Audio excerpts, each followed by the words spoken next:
Let's mic, देश का मिजाज, वेस्ट।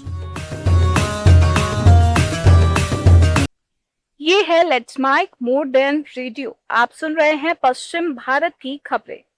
राजस्थान के पूर्व मुख्यमंत्री अशोक गहलोत का कहना है कि पिछले 12 वर्षों में राज्य में कोई बड़ी उपलब्धि नहीं हुई है और सरकार ने विकास के बजाय धर्म की राजनीति को प्राथमिकता दी है।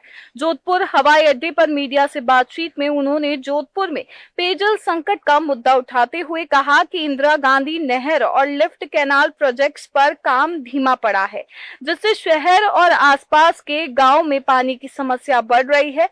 कई विकास परियोजनाएं जैसे अस्पताल भवन और अन्य इंफ्रास्ट्रक्चर तैयार होने के बावजूद संसाधनों और प्रबंधन की कमी के कारण उनका पूरा उपयोग नहीं हो पा रहा है।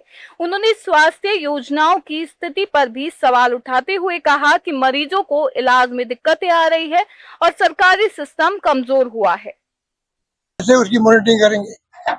वो इंटरेस्ट ले ही नहीं रहे। अभी मैंने उनसे बात करी, मेरे बर्थडे पे उनका फोन आया तो मैंने कहा जो प्रोजेक्ट जो तुम्हें बन रहे हैं बन गए हैं, सुमेर पब्लिक लाइब्रेरी बन गई, स्पोर्ट्स का कॉम्प्लेक्स बन गया, 90 करोड़ रुपए लागत, और जो काम हो गए हैं, मेडिकल का यूनिवर्सिटी बन रही है, लंबी लिस्ट है मेरे पास। तो आप बताइए मुझे, कोई नई सड़क पे पार्किंग का ये हो गया, और 4 जगह शानदार बिल्डिंग खड़ी है, प्रताप नगर, मंडोर हॉस्पिटल, गाड़ी के अंदर चौपान शानदार बिल्डिंग है। बाहर के लोग आके देखते हैं आश्चर्य होता है, इतनी शानदार बिल्डिंग है, बड़ी बड़ी खराब हो जाएगी, ना इक्विपमेंट है ना डॉक्टर है। तो इस सरकार को क्या कहे? पूरे रास्ते में हाहाकार मचा हुआ। किसी मेरा दावा है, मैं मीडिया वालों को मैंने कहा था जयपुर में, मेरा दावा कोई मीडिया वाला हम खर्चा देंगे, आप जहाँ जाना चाहो रास्ते किसी गांव में, किसी भी गांव में जाओ, आपको इस सरकारी हकीकत से रूबरू हो जाओगे आप। केंद्रीय गृह मंत्री अमित शाह ने बीकानेर में सीमावर्ती इलाकों का दौरा किया। अंतर्राष्ट्रीय सीमा पर बीएसएफ की साचू पोस्ट पहुंचकर उन्होंने प्रहरी सम्मेलन को संबोधित किया और जवानों का देश की सुरक्षा में योगदान की सराहना की। उन्होंने बेहद कड़े शब्दों में कहा कि हमें सीमा पार के खतरों पर न केवल पैनी नजर रखनी है, बल्कि देश की संप्रभुता को चुनौती देने वालों को पूरी निर्दयता के साथ मुंहतोड़ जवाब देना है।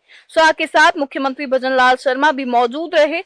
दोनों नेताओं ने सीमा पर तैनात जवानों से संवाद किया।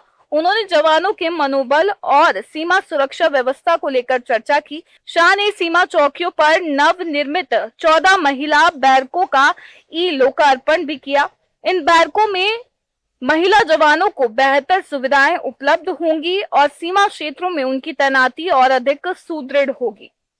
राजस्थान में मूंगफली के बीज की गुणवत्ता को लेकर मिल रही शिकायतों पर आज कृषि मंत्री डॉक्टर किरोड़ी लाल मीणा ने चोमू के सिल्वर पार्क में औचक निरीक्षण किया। इस दौरान एग्रोजेनिक्स, क्रॉप साइंस एवं जीएम एग्रो इंडस्ट्रीज नामक कंपनियों द्वारा श्री बालाजी एग्रो सीकर के नाम से खराब मूंगफली बीजों की पैकेजिंग किए जाने का मामला सामने आया है। जानकारी के अनुसार कृषि मंत्री अधिकारियों की टीम के साथ मौके पर पहुंचे और विभिन्न बीज कंपनियों के रिकॉर्ड, स्टॉक और गुणवत्ता की जांच करवाई। आरोप है कि बाजार में ऐसे मूंगफली बीज बेचे जा रहे हैं जिनमें फंगस है। इन खराब बीजों से किसानों की फसल प्रभावित हो सकती है। महाराष्ट्र में संभाजीनगर, नासिक, बीड़ आदि प्रमुख प्याज उत्पादक जिलों में आज किसानों ने विरोध प्रदर्शन किया। प्रदर्शनकारियों को कांग्रेस और एनसीपी उद्धव ठाकरे गुट का समर्थन मिल गया है। इन जिलों के किसानों को बाजार में बहुत कम कीमत मिल रही है। 20 से 25 रुपए प्रति किलो बिकने वाले प्याज की कीमत किसानों को 1 रुपए प्रति किलो मिल रही है। इससे नाराज किसान सड़कों पर अपनी फसल फेंक रहे हैं। छत्रपति संभाजीनगर की गंगापुर कृषि उपज मंडी में प्याज का भाव महज 125 से 130 रुपए प्रति क्विंटल मिलने पर किसानों का गुस्सा फूट पड़ा और उन्होंने प्याज से भरा टेम्पो सड़क पर पलटा दिया। इसके बाद रास्ता रोको आंदोलन शुरू कर दिया।